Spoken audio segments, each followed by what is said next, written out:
Hello అండి, నేను మీ doctor Swapnasri, MD general medicine, Vijayawada. నిన్న మండే మాకు మెడిసిన్ ఫీల్డ్లో చాలా గొప్ప రోజు. ఎందుకు అంటే స్టాక్హోమ్లో నోబెల్ ప్రైజ్ అనేది మెడిసిన్లో ఒక ముగ్గురు సైంటిస్ట్కి ఇచ్చారు. ఒకే ఫీల్డ్ గురించి వర్క్ చేసిన వాళ్ళు అనమాట. అంటే ఇమ్యూనిటీ గురించి వాళ్ళు చేసిన వర్క్కి వాళ్ళకి నోబెల్ ప్రైజ్ వచ్చింది. ఒకళ్ళు జపనీసు, ఇద్దరు అమెరికన్స్ అందులో. సో ఏంటంటే 1995 నుంచి దీని మీద వర్క్ చేస్తే వాళ్ళకి ఇప్పటికీ నోబెల్ ప్రైజ్ వచ్చింది. సో వాళ్ళు పడిన కష్టాన్ని మనం గుర్తించాలని ఈ వీడియో చేస్తున్నాను. ఇది ఏంటి అంటే ఈ రోజుల్లో మనకి కొంచెం కీళ్ళవాతాలు ఇలాంటివన్నీ ఎక్కువ అవుతున్నాయి కదా, క్యాన్సర్లు, కీళ్ళవాతాలు ఇట్లాంటివి.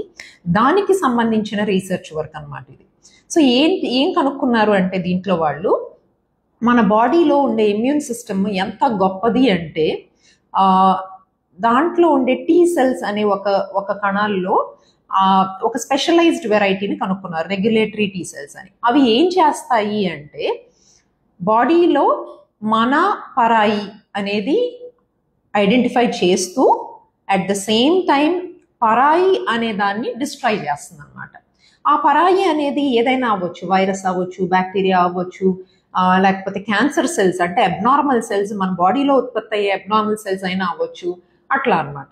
సో అవి ఐడెంటిఫై చేసి వాటిని డిస్ట్రాయ్ చేస్తున్నాయి ఇలాంటివి అనేది కనుక్కొని దానికి సంబంధించి ఇంకా ఫర్దర్ డీటెయిల్స్ కనుక్కొని దీన్ని ఒక కొత్త దారికి తీసుకెళ్లారు. అంటే కీళ్ళవాతం లేదు, క్యాన్సరు కాదు, ఇంకా ఇప్పుడు ఆర్గన్ ట్రాన్స్ప్లాంట్లు, లేకపోతే బ్లడ్ క్యాన్సర్ వచ్చిన వాళ్ళకి బోన్ మ్యారో ట్రాన్స్ప్లాంట్లు, స్టెమ్ స్టైల్ ట్రాన్స్ప్లాంట్లు, ఇట్లాంటివన్నీ చేసిన తర్వాత వాళ్ళకి బోల్డ్ అనే కాంప్లికేషన్స్ వస్తాయి. ఇవన్నీ రాకుండా ఉండడం ఎట్లాగా, కీళ్ళవాతము ఇట్లాంటివన్నీ రాకుండా ఉండడం ఎట్లాగా, క్యాన్సర్ వచ్చినప్పుడు దానికి ట్రీట్మెంట్ ఎట్లాగా అనే దాని మీద ఇంకా ఫర్దర్ డీటెయిల్స్కి వెళ్ళడానికి అవకాశాన్ని ఓపెన్ చేశారు.